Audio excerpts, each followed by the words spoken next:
আসসালামু আলাইকুম সকলকে সকলকে ঈদ উল ফিতরের শুভেচ্ছা। আজকে তোমাদের সামনে আমি কিছু কথা বলবো।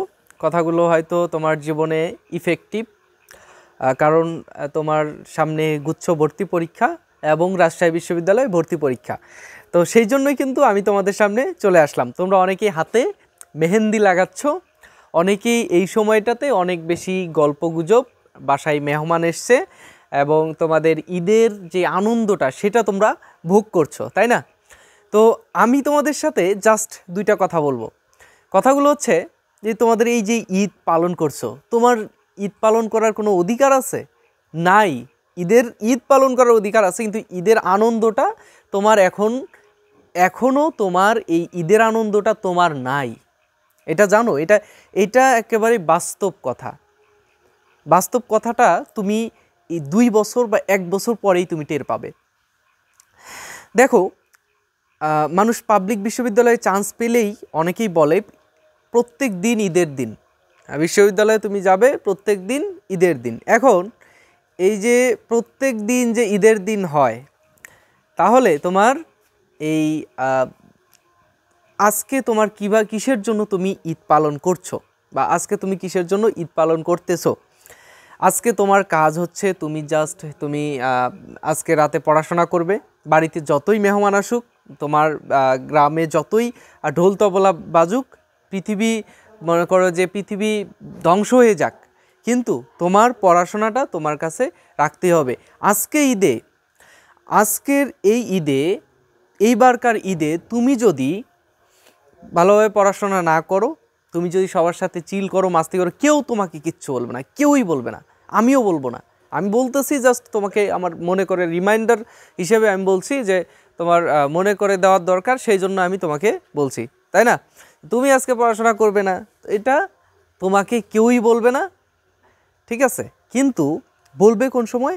1টা বছর পরে বা সামনের ঈদে, আগামী ঈদুল আজহায় তোমাকে বলবে সবাই যে তুমি কোথাও চান্স পাওনি কেন, তুমি কোথাও চান্স পাওনি কেন, এটা তোমাকে বলবে, মানে বলবে, এটা ফাইনাল। তুমি এটা লিখে নাও।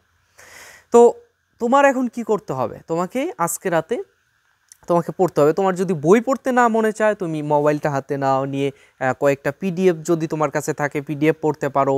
তুমি এই যে আমি আমার গুচ্ছের এবং রাজশাহী বিশ্ববিদ্যালয়ের পরীক্ষা চলতেছে, তুমি সেখানে গিয়ে লিঙ্কে ঢুকে তুমি পরীক্ষাটা দাও, তুমি একটু পড়াশোনা করো, তুমি ইসরায়েল এবং ফিলিস্তিন সম্পর্কে, যুদ্ধটা সম্পর্কে একটু পড়াশোনা করো। তোমার বই পড়তে না মনে চাইলেও তুমি অন্যান্য দিক থেকে কিন্তু তুমি এই পড়াশোনার সোর্সটা কিন্তু নিতে পারো, ঠিক আছে? তো এখন তোমার কাজটা হচ্ছে এইটাই, আজকে রাতের মধ্যে কাজটা এইটাই। আগামীকালকে কী কাজ? আগামীকালকে সকালে যারা ছেলেরা আছে তারা মাঠে যাবে, মেয়েরা যারা আছে তারা নামাজ পড়বে। পড়ার পরে বিকেল পর্যন্ত চিল করতে হবে, একটু একটু মজা মাস্তি করা দরকার, ঠিক আছে? কিন্তু বিকেলের পরে সন্ধ্যার আগে তোমরা ঘরে ফিরে আসবে। সন্ধ্যার সময় ঘরে ফিরে আসবে। বাইরে থাকার তোমাদের কোনো, আমি বলবো এখানে বলবো, তোমার অধিকার নেই, ঠিক আছে? কারণ এই অধিকারটা তুমি যেদিন থেকে তুমি বিশ্ববিদ্যালয়ে ভর্তির জন্য তুমি চেষ্টা শুরু করছো, সেদিন থেকে তোমার এই অধিকারটা হারিয়ে গিয়েছে, ঠিক আছে? সেই জন্য তোমরা সামনে গুচ্ছ ভর্তি পরীক্ষা, রাজশাহী বিশ্ববিদ্যালয় ভর্তি পরীক্ষা, কুমিল্লা বিশ্ববিদ্যালয়, খুলনা বিশ্ববিদ্যালয়, হাজী মোহাম্মদ দানিশ বিজ্ঞান ও প্রযুক্তি বিশ্ববিদ্যালয় সহ বরিশাল বিশ্ববিদ্যালয়, আরও যে বিশ্ববিদ্যালয়গুলো আছে, তোমরা সামনে কৃষি বিশ্ববিদ্যালয় আছে, তোমরা সেইগুলোর জন্য চূড়ান্ত প্রস্তুতি নাও। আর সামনে তোমাদের আমি তোমাদের যে ব্যাচ তৈরি করছি, তোমরা ব্যাচে যদি আগ্রহী হও, তোমরা সেই ব্যাচে জয়েন করবে। এমন করে তোমাদের জাস্ট একটা রেজিস্ট্রেশন ফি ধরা হয়েছে, এই রেজিস্ট্রেশন ফি দিয়ে তোমরা জাস্ট জয়েন করবে। আর তোমরা জানো যে জগন্নাথ বিশ্ববিদ্যালয়ে এবং চট্টগ্রাম বিশ্ববিদ্যালয়ে আমার পড়ানো থেকে কি পরিমাণ কমন এসেছিল। আশা করব যে গুচ্ছের একটা সিট তোমার করে নিতে তুমি আমার এই এক্সাম বেসে তুমি ভর্তি হয়ে যাও। এই গুচ্ছের নমুনায় এবং রাজশাহী বিশ্ববিদ্যালয়ের নমুনায় আমি কয়েকটা পরীক্ষা নেব। এই পরীক্ষার যে টপিকগুলো থাকবে, সেই টপিকগুলোর মধ্য থেকে ইম্পর্টেন্ট যে টপিকগুলো রয়েছে সেগুলোর উপর বেস করে কিন্তু তোমাদের আমি পরীক্ষাগুলো নেব। তো সেই জন্য আমি বলি যে এই পরীক্ষাগুলো কতটা ইফেক্টিভ হবে তোমরা প্রিভিয়াস আমার ক্লাসগুলো দেখেই তোমরা আশা করি বুঝতে পেরেছো।